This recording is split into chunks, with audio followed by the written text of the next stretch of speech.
The wind cut through Bramble Creek Square like a whip, carrying with it the sour tang of dust and rusted iron. In the center of that open yard stood a cage tall and brutal, its bars thick as a man's wrist. Inside sat a figure chained to the floor, motionless, as if carved from grief itself. The townsfolk clustered around, pointing, spitting, whispering, their eyes full of fear, disguised as curiosity. Iris Thompson stood at the edge of the crowd, her hands clutching the strap of her canvas satchel until her knuckles blanched. 3 days ago, the stagecoach had dropped her here with nothing but a worn carpet bag and a promise that had already turned to ash. She had come west to marry a man she'd never met, Nathan Cale, according to the letters a homesteader with good soil and a small house by Willow Creek. But there was no Nathan. Only a burned patch of ground where a cabin might have been, and neighbors who shrugged. Gone months ago, they said. Maybe dead. Maybe worse. Now she stood, with them staring at the cage. Sheriff Dalton strutted in front of it, chest-puffed badge flashing. He loved an audience repeating the same story for anyone who would listen. Reed, the man inside, had killed a railroad guard and maybe others. They found him near a body, blood on his hands. No word since. 3 weeks in chains waiting for the circuit judge to come and hang him. But Iris had seen liars before factory owners and Ohio land speculators, even the husband she had buried after a so-called accident that everyone knew had been murder. Liars all had the same look, restless eyes, quick to shift, eager to wound. The man in the cage had none of that. His eyes, when he finally lifted them, were storm gray and steady like a frozen river waiting for spring. "Step back, ma'am," Dalton barked when he noticed her staring too long. "That man's dangerous. Dangerous men don't sit this still," Iris answered before she could stop herself. Murmurs rippled through the crowd. A ranch hand spat and muttered, "City fool don't know a killer when she sees one." Iris ignored them. She slipped the chain from around her neck and let the single gold ring she carried catch the light. Her last possession of value once belonging to her dead husband. Her voice carried across the square, calm as a blade. "I'll marry him." The words cut through the noise. Laughter erupted, first hard, mean laughter. "Marry the beast," someone hooted. "You'll be dead by morning." Others jeered, shaking their heads. But Iris stood her ground. "If he is the monster you claim, then I'll suffer for it. But if you hang an innocent man because fear made you blind, then his blood is on your hands. I'll take responsibility for him." Dalton's face purpled. "You mock the law." "The law," Iris shot back, "is meant to protect the silent as well as the loud. You've held him 3 weeks without trial, without even a name. That's not law, that's fear." From a high window of the brick courthouse, an old man descended the steps, cane striking stone. Judge O'Brien, ancient and sharp-eyed, regarded the crowd. "She's right," he said, his voice iron-wrapped in age. "If she still chooses after hearing all, I will witness." The sheriff sputtered, but under the judge's gaze, he fumbled with his keys. The cage door groaned open. The man inside rose slowly, taller than Iris expected, shoulders broad despite weeks of captivity. Chains clinked at his wrists. His clothes hung in tatters, but his posture was deliberate, careful, not the posture of an animal, but of a man long used to shrinking himself to survive. Iris stepped forward, ring in hand. Her voice softened. "My name is Iris Thompson. I have no home, no fortune, only this ring and the will to see justice done. If you want to live, walk out with me." The man studied her for a long moment. Then he nodded once. Small, almost imperceptible, but enough. O'Brien muttered the words of a civil union binding them in the eyes of the territory. Iris slid the ring onto the prisoner's smallest finger. It was all it would fit, and the crowd jeered, rocks clattering against the cage. Dalton growled, "Get out of my town, both of you. If he spills blood, it's on your head." Iris lifted the chain between Reed's wrists and took it as though it were her own burden. "Then we'll leave," she said simply, and they stepped together into the dying light, the crowd's curses trailing them like wolves on the edge of firelight. By the time they passed beyond the last building, the sun had dropped behind the ridge. Dalton shouted after them, "Send those shackles back with the next traveler, or I'll hunt you down myself." Iris didn't turn.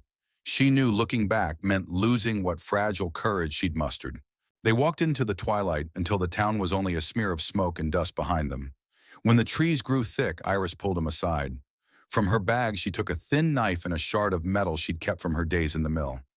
"It will hurt," she whispered, "but freedom's worth pain." Reed held out his wrist without hesitation.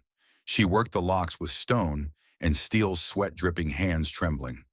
Sparks scraped in the dark blood welled when the shackle bit deeper, but at last there was a click small as a sigh. The cuff fell. She worked the other faster, and soon both circlets of iron lay in the dirt. Reed stared at his raw wrists as if seeing them for the first time.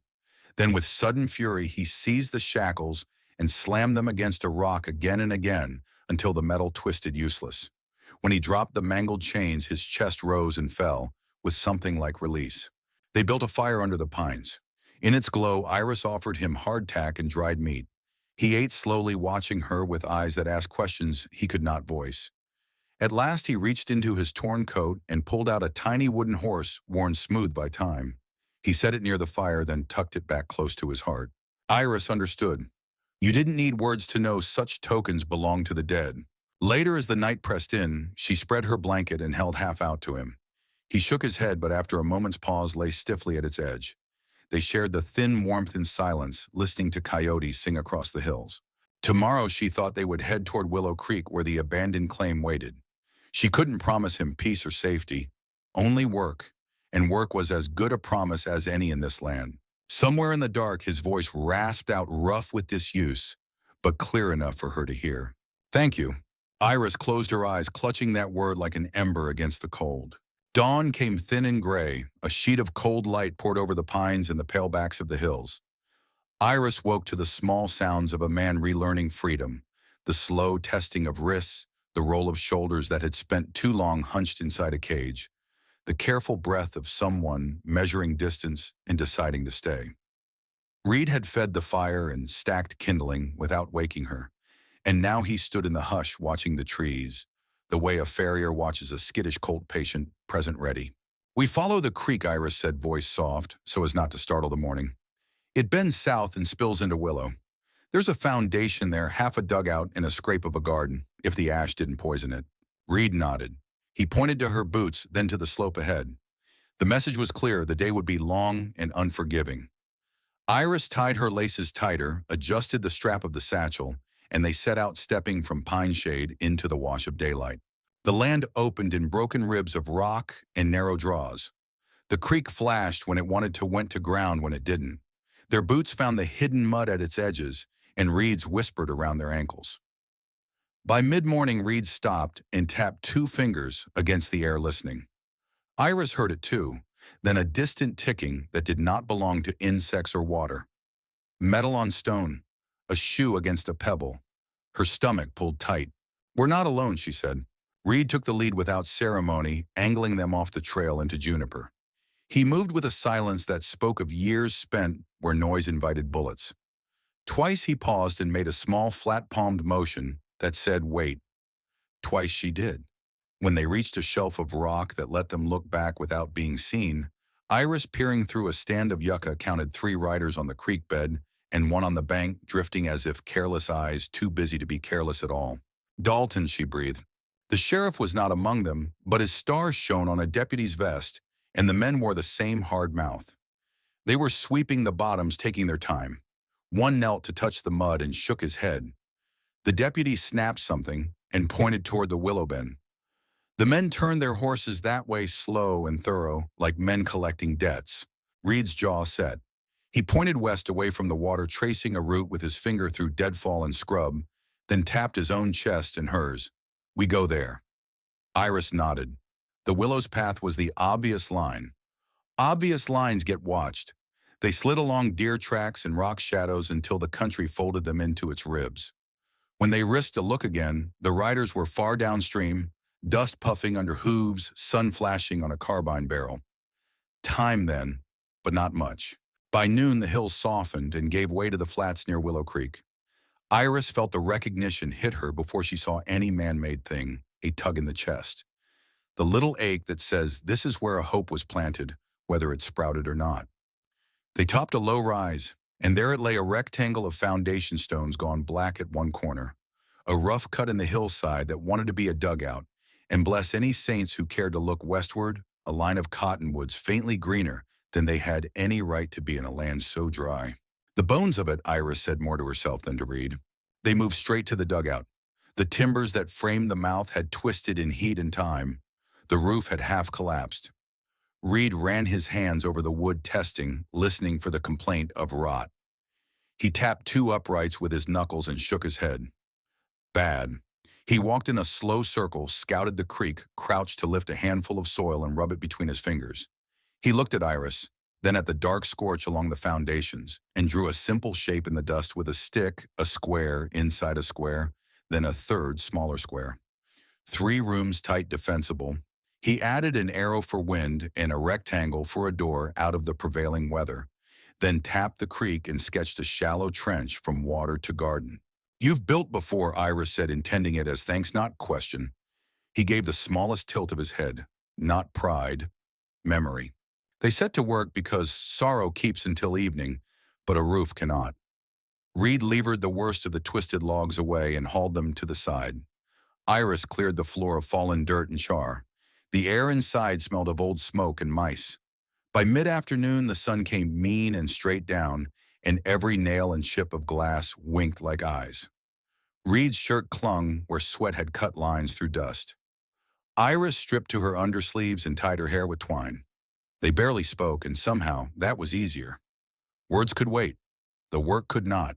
She was prying a board where the burn had eaten deepest when she heard it, the faint jangle of tack, the lazy scuff of a horse that knew it was being watched.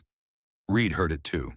He was already moving one hand, lifting Iris by the elbow, with a speed that didn't disturb the air, pushing her into the dugout's hollow and flattening her behind the remaining wall. He crouched beside the gap eyes on the slope body, loose the way a cat looks loose before it strikes. 2 riders drifted into view along the cottonwood shadows long under the afternoon light. Not Law this time. Too clean, too fine. The lead man wore a coat that shouted money, even under dust. The other leaned forward in his saddle like he wanted to be first to smell blood. Afternoon the homestead, the lead man called cheerful as a salesman. Never could stay dead, could it? Iris held her breath. Reed didn't move. The horses watered, blowing softly, then lifted their heads. The fine-coated man turned in the saddle and spit delicately, as if the earth offended his mouth. "I'm Lark," he said to the trees, to the dugout, to whoever might be listening. "I buy things. Land, cattle, misfortunes. Sheriff says a lady came to claim this patch. A lady and a stray dog out the cage. You around, lady? I'm here to pay you to leave." Iris felt the heat rise under her skin. Reed's hand, without looking, found her sleeve and gave one quiet squeeze. "Wait." The second rider laughed. "If she don't like money, maybe she'll like a fire. Place has got a taste for it." Lark sighed as if bored. "You light anything of mine without orders, and I cut your pay to bone." He let that hang, then added, still easy offer, "Stands till sundown tomorrow. After that, I let the boys solve problems their way." They stayed until the men turned back up the creek and were lost behind the cottonwoods. Only then did Reed breathe out. Iris stood palms damp, a taste like old pennies in her mouth. "They'll come back," she said. Reed nodded. He pointed to the ruin, then sketched 2 men, then 5, then many. He made a little walking man beside them and drew an X through it. No walking out. Then he tapped his temple, drew a rectangle and a low, shallow shape beside it, a pit. Shelter. "We dig," Iris said. They dug until the light went soft. Reed widened the dugout floor and cut a shelf into the earthen wall, a place for lamp and keepsakes that didn't yet exist. Iris raked the garden patch, finding the ghosts of rose under ash. She stuck her finger into the soil to the second knuckle and felt cool where the sun hadn't baked it yet. Maybe, she thought, maybe something green would trust this battered ground again. They ate at dusk. Reed vanished and returned with prickly pears he'd skinned clean with a sliver of tin, and Iris laughed despite the fear juice, sweet and shocking, on her tongue. Reed drew his knife across a strip of failed board, shaping it into something that looked like a paint stirrer. On its flat, he scraped charcoal and began sketching a door brace that could be dropped from the inside with a rope, a vent hole to bleed smoke, a trench to carry runoff past the dugout rather than through it. He handed her the board. She traced the lines with a fingertip, memorizing them like prayer. The night came star-pricked and cold. They kept the fire low. Coyote called once, twice, then fell quiet. Farther off, a lone shot cracked and rolled its echo over the flats. Iris and Reed both went still, listening. No follow-up, no shouting. The kind of shot men fire to say, "I am near. I am armed. I am the night under your bed." It will not be the last, Iris thought. She felt anger stand up inside her. It steadied her hands. "I won't be pushed out," she said softly to the dark to him. "I left Ohio to stop running." Reed turned his head. His face in the wobble of firelight held something like recognition, a mirror briefly clean. He tapped his chest, then pointed toward the creek bend where the riders had been, then laid two fingers against the earth. "Stay. Fight. Not fools fight. Chosen fight." "Chosen," she agreed. They slept in turns, each keeping watch for the other. During her shift, Iris drew her knees to her chest and listened to the windmill. Two gullies over turn a slow, tired arc. She thought of Lark's easy tone, the deputy's sweep, the way Reed had moved her, without sound when danger pressed in. She pulled the ring from around her neck and turned it in her fingers. It had once been a promise. Now it was a key that had opened a cage. Keys had work to do beyond one door. Just before dawn, a shadow moved at the mouth of the dugout, and Iris's hand went to the poker. Reed's hand was already there, calm lowering hers. He made a small circle in the air with a finger. "Wait." 2 heartbeats later, a shape slipped in with the smell of wet leather and horse. A boy, no, a raw-boned teenager with eyes too old, crouched holding up both hands. "Don't shoot," he whispered. "Name's Cal Brewster. My ma sent me." Sheriff's boys took Lark's coin. "They mean to come after dinner, bring fire and stories to make it legal. Ma says to tell you the old well behind the willows ain't capped. Water's good. There's a culvert under the track, too. Runs dry this time of year. You can hide or you can spring." She says to tell the lady she owes her a favor for helping her sister at the mill in Cincinnati once. Iris felt the ground tilt, then settle under her feet. The world was small as a coin and wide as a prairie, both at once. "Tell your ma, I remember," she said, voice steady again. "Tell her the debt is returned the day she asks." Cal nodded, relief and fear wrestling in his mouth. Reed pressed a hard tack into the boy's palm, a soldier's thanks, then ghosted out with him, checked the well in a crouch, measured the culvert, with his eyes returned with a new map pressed into his head. When he came back, he crouched by the hearth hollow and drew a plan across the tamped dirt. The culvert. The approach, the line of sight from the cottonwoods, the place where a man can kneel and not be seen until it's necessary he be seen. Iris watched, breath tight in quick fear and something fiercer sharing lungs. She realized there would be no begging and no running today. There would be a choice, and there would be the cost of it. She set the poker down and picked up the rope. Reed handed her a hammer. Outside, the sky peeled itself open for morning pale as a healed scar. They went to work, two people building a door that would hold and a trap that would bite their hands steady, because the day had given them a way to be. By noon, the garden would be raked smooth to say no one home. The door would be braced from within, the rope tied just so, and the culvert mouth cleared of stones. By noon, Lark's men would ride with matches and smiles. By noon, Bramble Creek would pretend not to hear. And by noon, Iris and Reed would be where the map said to be bodies, Lowheart's loud faith pared down to the single bright edge of action. The sun climbed cruel and high, painting every stone with a glare that felt like judgment. Iris crouched inside the dugout's shadow, her palms raw from hammering boards into place. Reed had cut a brace from what remained of a fallen beam and fitted it across the door, a bar that would hold if men tried to force their way in. Now he pointed to the culvert they had cleared, then to her, then to himself. Half in, half out. One to lure, one to strike. Iris's mouth was dry as bone. "We do this. There's no turning back," she whispered. Reed gave a single nod, eyes storm gray and calm as stone. He tapped his chest, then hers, then pressed his palm flat to the earth. "Chosen," his silence said. "Chosen here." The hours stretched tight as fiddle strings. Cicadas screamed in the scrub. Once a hawk cried and spiraled above its shadow, cutting across the field like a blade. Then the sound came, distant first, then closer, the drumbeat of hooves. Iris's breath caught. 5 riders this time, dust boiling up behind them. Lark led, his fine coat snapping in the wind hat, tipped like he was coming to a dance instead of a burning. "Well," Lark called when they reined in by the cottonwoods, "isn't this just neighborly? A homestead with squatters. Lady Stone, you in there? I bring an offer generous enough to soften any heart." Silence answered. Iris's pulse hammered in her ears. Beside her, Reed crouched near the culvert, mouth knife in hand, every muscle coiled. Lark sighed theatrically. Suit yourself. Boys show them how we deal with stubbornness. Two men swung down from their saddles, one carrying a torch, the other a tin of lamp oil. They moved toward the dugout, slow grinning the way cats grin before they worry a mouse. Iris pressed her shoulder against the brace heart shaking. The torchman dipped rag into oil flame flaring. Then Reed moved. He rose from the culvert like a shadow, unchained, crossed the distance in a heartbeat, and slammed into the man with the torch. The two went down hard fire, licking dry weeds. Iris kicked the door wide, bursting out with the poker gripped like a spear, driving it into the gut of the second man before he could draw. He folded with a grunt, lamp oil spilling into the dirt. Shouts exploded. Horses screamed, rearing. Lark yanked a pistol free, but Reed was already there, twisting the torchman's arm until bones snapped, kicking the weapon from another rider's hand. Iris swung the poker again, catching a man across the jaw, teeth snapping bloody. Kill them, Lark shrieked, fury cracking his smooth mask. But the fight had turned ugly for him already. Two of his men staggered in the dust, one clutching a shattered wrist, another groaning where Iris's blow had laid him out. The horses panicked at the fire's flare, one breaking free and galloping down the creek bed. Lark steadied his pistol, sighting Reed. Iris screamed a warning. Reed spun, but too late the shot cracked, grazing his shoulder.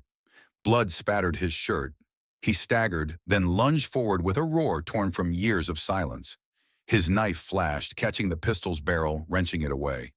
They grappled in the dust, Lark's fine coat tearing Reed's chains, clinking like ghosts. Iris charged, slamming her shoulder into Lark's side. The three of them went down in a tangle. The pistol skidded across the ground, coming to rest by the oil slick. One of Lark's men crawled for it, but Reed, eyes blazing, heaved Lark aside and flung the knife. It struck the dirt an inch from the crawling man's hand, close enough to freeze him solid. Silence fell, broken only by ragged breathing, the hiss of fire dying in trampled dust. Lark spat blood, face twisted. You think you've won, cage beast? You think a woman's ring makes you a man again? This land's mine. The law will see it so. Iris lifted the poker, trembling with fury. The law, you pay sheriffs, you bribe judges. But here the land listens only to blood and sweat. We'll pay that price. Not you. Reed stood behind her, blood soaking his sleeve, gray eyes storm bright. He reached down, dragged Lark to his feet, and shoved him hard toward his horse. The man stumbled, catching himself. Ride, Iris said coldly. Ride back and tell every soul between here and Denver that this valley is claimed. Not by your coin, not by your fear, but by those willing to fight for it. Lark glared, rage and disbelief warring in his eyes. Then slowly he mounted. His wounded men followed, limping, dragging each other to their saddles. One spat in the dirt. They rode dust, swallowing them until the land was empty again. Iris dropped the poker. Her knees buckled. Reed caught her blood from his shoulder, staining her sleeve. For the first time, he spoke her name low and rough as gravel. Iris. Just that, her name made whole by his voice. She closed her eyes, clung to him, and knew the fight was not finished. But they had chosen, and choice was its own kind of freedom. Dawn came gray and sharp, the kind of morning when every sound carried for miles. Iris woke to the low crackle of their fire, her body aching, her arms streaked with bruises from the fight. Reed sat outside the dugout, shoulder bandaged with a strip torn from her skirt, sharpening the edge of his knife with calm, measured strokes. The world might have burned last night, but his hands were steady like iron, forged too long in the fire to break now. They had sent Lark running, but both of them knew men like him never stayed gone. Money bought allies and pride bought vengeance. The valley had become a prize, and Reed's silence had turned into something louder than words, a declaration that spread faster than smoke. By midday, travelers brought news. A peddler stopped at their creek trading salt and nails for water. His eyes flicked to Reed's bandaged shoulder, then back to Iris. You made enemies, he muttered, voice low. Lark's men ride hard, telling every saloon from Cedar Falls to Brimstone. You sheltered a killer, that you turned your land into a den of lawless savages. Folks are listening. Some fear you. Some admire you. Iris swallowed, forcing her voice steady. And the law? The peddler shrugged. Depends who pays louder. Sheriff Dalton owes Lark too many favors. But there's talk of Judge O'Brien. Man's old but fair. He hears both sides if you can reach him before Lark poisons the well. When the peddler left dust trailing behind his wagon, silence pressed heavy. Iris looked at Reed. We'll have to go. Take the fight where law still lives. Reed shook his head jaw tight. He pointed to the half-built shelter, then to the horizon, then pressed his hand over his heart. This was his stand. This soil. These stones. No more running. You'd rather die here? Iris asked softly. His storm gray eyes met hers. He tapped his chest again, then touched her shoulder gently. Not just his fight anymore. Theirs. That night under the howl of coyotes, Iris couldn't sleep. She thought of her husband in Ohio, gunned down by men who'd walked free, and how the law had turned away. She thought of the cage in Bramble Creek, of Reed's silence, of his scars. She thought of the word he had spoken, her name, and how it had carried more promise than any vow in a church. Before dawn, hoofbeats thundered again. This time, no sneering greetings, no offers of coin. Gunfire split the valley open. Bullets smashed into the dugout's frame, sending splinters raining down. Iris grabbed the rifle Reed had repaired days earlier, braced it against the window gap, and fired. One rider screamed, thrown from his horse. Reed was already outside, moving with the brutal precision of a man who had once fought for something worth dying for. The knife in his hand gleamed, then vanished into a man's chest. A gun cracked, grazing his temple, but he kept moving, every strike measured, every blow certain. The fight was chaos, smoke, fire, steel. Iris's heart hammered so hard she thought it might tear free. She fired again, saw a rider slump, but then the torchlight came. Two men with kerosene rushing for the dugout. Iris stumbled out, poker raised, but Reed was faster. He tore a burning torch from one man's hand and swung it like a weapon, setting the second's coat ablaze. Screams echoed off the ridges as horses bolted. In the chaos, Lark appeared, pistol-gleaming eyes wild. "Beast," he shouted. "This ends now." He fired. The shot rang through the valley. Reed staggered, falling to one knee. Blood blossomed across his chest. No, Iris screamed, rushing forward. She dropped to her knees beside him, lifting his head as the world blurred. Lark raised his pistol again, but Iris grabbed the fallen torch and hurled it. Fire caught his horse's mane, the beast rearing and throwing him hard into the dust. His gun skittered away. The remaining riders fled, dragging their wounded with them, leaving Lark gasping in the dirt, fury burning hotter than the flames around him. Iris raised the rifle, aiming square at his chest. But Reed's bloodied hand closed around hers, pulling the barrel down. His voice rasped, faint but fierce. "No, not like them." Tears blurred her sight, rage shaking her bones. But she listened. Behind them, the shelter burned, half the work of weeks devoured by fire. Lark crawled to his feet, clutching his ribs, staggering toward the hills. His laughter, broken and bitter, carried back on the wind. "You can't kill me," he spat. "The law will." Then he was gone into the night. Iris held Reed against her chest, her breath shuddering. "Don't leave me, not now." His eyes fluttered storm gray, full of pain and fire. He lifted trembling fingers, touched her cheek, and whispered, "Stay."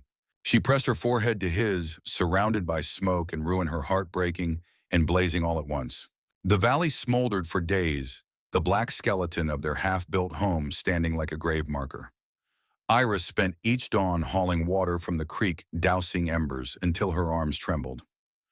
Reed moved slower now, the bullet wound in his chest binding him to careful steps, but he refused to stay idle.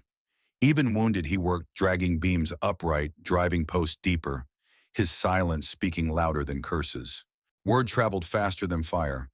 By the third day, strangers came riding. Some brought supplies, flower nails, a coil of rope.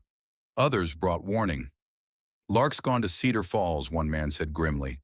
"Telling Judge O'Brien you're harboring a killer. Says you burned your own cabin to frame him."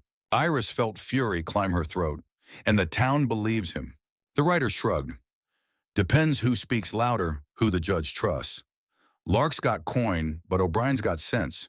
He'll hear both sides if you show your faces." That night, Iris sat with Reed by the creek. His chest still bled through the bandage, but his eyes never left hers. She whispered, "If we run, they'll call us guilty. If we stay, they'll cage you again." Reed reached into his shirt and pulled out the tiny carved horse, pressing it into her palm. Then he drew a circle in the dirt. Two figures side by side inside it, and tapped his chest. He would face judgment, not alone, not silent. With her. 2 mornings later, they rode into Cedar Falls. Heads turned as they passed. Whispers trailed them like smoke. "That's the wild man. The widow who married him." The sheriff's office loomed at the end of the street, flanked by townsfolk eager for spectacle. Lark stood on the boardwalk, hat-tipped smile sharp as broken glass. Well, look what crawled in, he sneered. Thought you'd hide in your valley forever. Judge here's your murderer, and the woman who shields him. Judge O'Brien stepped forward, cane tapping against the boards. Old, but his eyes were steady steel.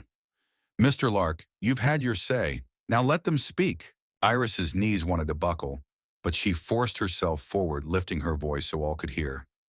3 weeks he sat caged in your town with no trial, no chance to speak. I saw his eyes. Not madness. Grief. You call him beast, but beasts don't build fires to keep strangers warm. Don't carve toys for children, don't bleed to protect land that isn't even theirs yet. She reached for Reed's hand, lacing her fingers with his. This man is no murderer. He is my husband. Gas rippled. Lark's face darkened. Pretty speech.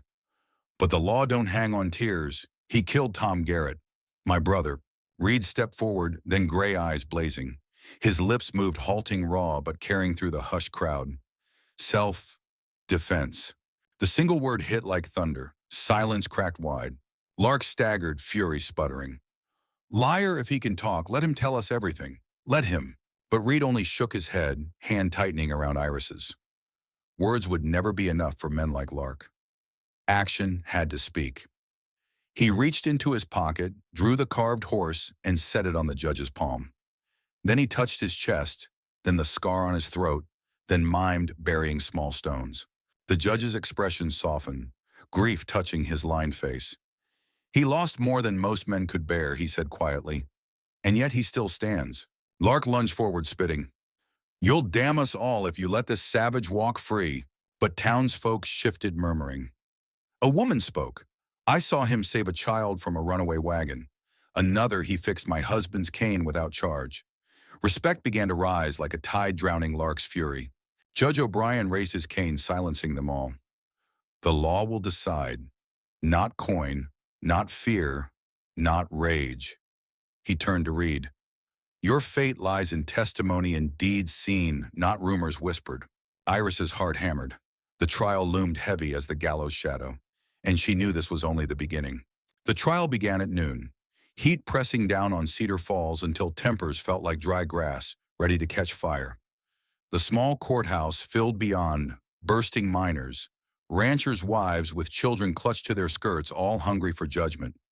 At the front sat Judge O'Brien, back straight, despite his years, eyes sharp enough to cut through smoke.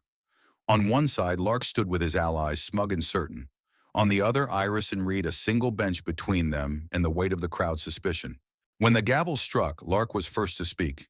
His voice carried like a preacher's, polished with anger. 3 weeks my brother lies cold, and the man who slew him struts free. Tom Garrett was a good man, a family man struck down by this beast, silent savage, living in caves among bones. Murmurs rose like a storm. Iris's hands clenched tight on her skirts, but she forced herself to stand when Judge O'Brien's gaze shifted to her. Your turn, Mrs. Stone. Her voice shook at first, but steadied as she pressed forward. I buried a husband once shot in the back by men who walked free because the law was bought. When I came west, I swore I'd never stand silent again. Yes, my husband killed Tom Garrett, but it was not murder. It was defense. Tom drew first. Reed, she faltered, then straightened. My husband defended himself. Gasps rippled. Some scoffed. Others leaned closer. Lark spat on the floor. Bold words, but where's proof? Then the door opened and a man limped forward. Dale, one of Lark's own riders. The crowd parted, whispers hissing. He tipped his hat to the judge. I was there when Marcus wanted blood in the canyon. I saw this man. He nodded at Reed, kneel in the dust. Show his grief instead of rage. Don't look like a beast to me. Looks like a man broken, still trying to live decent. Lark's face twisted. Traitor, he snarled. You'd shame your own blood. But the judge slammed his cane. Enough, let the man speak. Dale's words spread like oil on water. Tom was hot-headed. We all know it. He went into those mountains itching for a fight. Maybe he found one. The crowd shifted. Doubt flickered. Judge O'Brien turned at last to Reed. The town deserves your voice, sir, if you've got it. The silence was crushing. Iris felt her breath catch. Reed rose slowly, every eye fixed on him. He touched the scar at his throat, then the carved horse at his chest. When he spoke, his voice was low broken, but every word carried. Family gone. Raiders. Fire. His jaw tightened. Tom came. Gun drawn. I lived. The courthouse erupted, shouts, gasps, fury, and sympathy colliding. The gavel pounded. Order. The judge barked, but the crowd surged, torn between rage and mercy. Then a child's voice cut through. He made me a bird. All heads turned. A little girl held up the carved wooden bird Reed had given her weeks ago. Her mother, face pale but steady, nodded. He gave it to her freely. A man who'd harmed children doesn't carry toys in his pocket. The storm broke. Whispers turned to voices, voices to shouts. Some cried for freedom, others for the rope. The air crackled like lightning, the courthouse a powder keg ready to explode. Judge O'Brien rose, slamming his gavel until the wood cracked. This town must decide what kind of justice it stands for, law or vengeance. His voice shook the rafters. But mark me, if you choose blood over truth, then you are no better than the men you condemn. All eyes fell on Reed and Iris. The crowd swayed like wheat in the wind, one breath away from salvation or slaughter. The gavel's echo still rang in the rafters, when the room erupted into two halves, one crying for rope, the other murmuring for mercy. Fists slammed against benches, boots stomped on the floorboards, and the courthouse shook like a powder keg about to blow. Iris clutched Reed's hand, feeling the tremor in his palm, not from fear but from restraint. Judge O'Brien raised both arms, cane striking wood with sharp cracks. Order, there will be order, or I'll clear this room and hang any man who raises steel inside it. The authority in his voice forced the crowd to still, though anger boiled in their eyes. Then he spoke the words that would decide everything. I find no witness who saw the first shot fired, no evidence but bones in a cave too old to place, and a man found grieving, not gloating. This court will not condemn on rumor. Jacob Stone is free. The silence broke like glass. Lark surged to his feet, face red with fury. You'll damn us all, he's a killer. A curse. His hand darted for his pistol. But Reed moved faster. The chains that once bound him now swung from his fist, a length of twisted iron he'd carried as proof of his past. He lashed it across the table, sending Lark's gun spinning into the dust. The crowd gasped as Lark fell backward, clutching a split lip, his pride bleeding more than his flesh. Reed stood tall, chest heaving, gray eyes blazing like storm clouds split with lightning. He did not speak. He didn't need to. The sight of him scarred, yet unbroken, silenced the hall. Iris stepped forward, her voice steady, clear. You call him beast. I call him husband. He could have killed Lark just now, but he did not. He could have let fury rule him, but he did not. Tell me who here is savage, he or the man who tried to draw on him in a court of law. Murmurs swept the room and slowly heads began to nod. One by one, the crowd turned from Lark, who slunk out with curses on his tongue and murder in his eyes, but no allies left at his side. The judge's voice carried above the settling storm. This case is closed. Justice has been spoken. Let these two go in peace, for they've paid more in blood and loss than most of you will ever know. Outside, the sun struck gold across the valley. Iris and Reed stepped into the light together, the courthouse doors closing behind them. Townsfolk watched in silence as they passed, some still wary but others offering nods, cautious respect, even gratitude. As they reached the edge of town, Iris turned to him. You're free, truly free. No cage, no gallows. Reed's hand found hers. His voice, rough but certain, broke the hush of the street. Home, he said. She smiled through tears. Yes, home. And as they rode back toward the valley, the place of fire, ashes, and beginnings, they carried with them the weight of trial, the taste of justice, and the fragile, burning promise that from ruin they would build something stronger than fear. A life no rope could strangle, no lie could bury, no enemy could undo.